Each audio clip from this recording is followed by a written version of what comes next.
আজ অনুষ্ঠিত হচ্ছে ঐতিহ্যবাহী আব্দুল জব্বারের বলি খেলা। লালদিঘি ময়দানে কিছুক্ষণের মধ্যে শুরু হবে খেলার ১১৫তম আসর, যেখানে কুস্তিতে লড়বেন দেশের নানা প্রান্ত থেকে আসা বলিরা। ইতোমধ্যে সম্পন্ন হয়েছে সব প্রস্তুতি।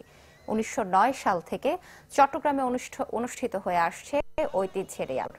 মূলত ব্রিটিশ বিরোধী আন্দোলনে যুব সমাজকে সম্পৃক্ত করার লক্ষ্য থেকে খেলার প্রবর্তন করেন স্থানীয় ব্যবসায়ী আব্দুল জব্বার। খেলাকে ঘিরে গতকাল থেকে লালদিঘির চারপাশ জুড়ে বসেছে ৩ দিনের লোকজ পণ্যের মেলা।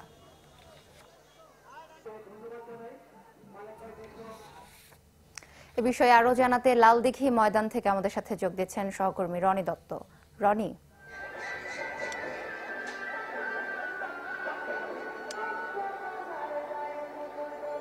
সোহেলি, লালদিঘির চত্বরে যে ঐতিহাসিক যে জব্বারের বলি খেলা, সেই বলি খেলার যে প্রস্তুতি সেটি কিন্তু একেবারেই সম্পূর্ণ হয়ে গেছে।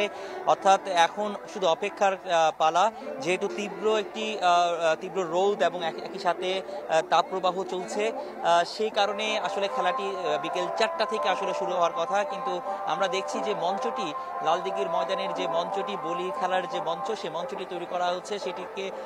সেই মঞ্চটি একটি কাপড় দিয়ে ঢেকে দেওয়া হয়েছে, কারণ এখানেও বালিগুলো আসলে তীব্র যখন প্রখর রোদে যখন গরম হয়ে যাবে, সে কিন্তু তখন যারা খেলোয়াড় অর্থাৎ বলি খেলবে বা কুস্তিগির, তাদের আসলে কষ্ট হবে। সেটির জন্য আসলে এখানে একটি কাপড় দিয়ে ঢেকে রাখা হয়েছে। আর দেখতে পাচ্ছেন আপনারা দর্শকদের যে উপস্থিতি, সেটি কিন্তু আমরা প্রতি ক্ষণেই দেখছি সেটি বাড়ছে। এখানে প্রতিনিয়ত কিন্তু দর্শকরা আসছে। আপাতত যেহেতু প্রচন্ড রোদ পড়ছে, সে কারণে অনেকেই ছায়ার নিচে আশ্রয় নিয়েছেন।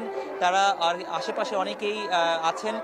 যখনই খেলা শুরু হবে, অর্থাৎ খেলা শুরু হওয়ার আগ মুহূর্তে যখনই বলি বা কুস্তিগিররা যখন এই লালদিঘির মাঠে প্রবেশ করবেন, তখনই কিন্তু এখানে দর্শকদের কানায় কানায় পুরোপুরি পরিপূর্ণ হয়ে যাবে এই লালদিঘির মাঠ।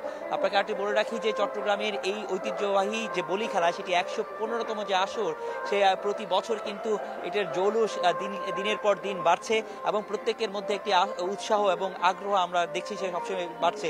আমরা এর মধ্যে জেনেছি যে শতাধিক বলি তারা কিন্তু এর মধ্যে চলে এসছেন। তারা কিন্তু একটি জায়গায় আশ্রয় নিয়েছেন বা রেস্ট নিচ্ছেন, বিশ্রাম নিচ্ছেন। এরপরে হয়তো তারা বিকেল ৪টার কিছু আগে তারা এই মাঠে প্রবেশ করবেন এবং এই খেলাটি আসলে তখনই আসলে ৪টার দিকে শুরু হবে। সব মিলিয়ে আজকের আয়োজনকে ঘিরে মানুষ অধীর আগ্রহ অপেক্ষা হচ্ছে যে কখন এই বলি খেলাটা শুরু হবে এবং কে এবারে শ্রেষ্ঠত্ব এখানে শিরোপা জিতবেন। তো সার্বিক এই পরিস্থিতি আমরা আপনাদেরকে খেলাটি হয়তো পরবর্তী দেখাবো এবং কে জিতছেন সেটিও হয়তো আপনাদেরকে আমরা জানাবো। তো এই ছিল এখানকার সবশেষ অবস্থা। সোহেলি। রনি, ধন্যবাদ আপনাকে। দর্শক, লালদিঘি ময়দান থেকে জব্বারের বলি খেলার আয়োজন নিয়ে বিস্তারিত জানাচ্ছিলেন সহকর্মী রনি দত্ত। ১, ২, ৩ ঢাকায় জমি জিতে নিন ১০০% ক্যাশব্যাক সহ ২০ কোটি টাকার পুরস্কার।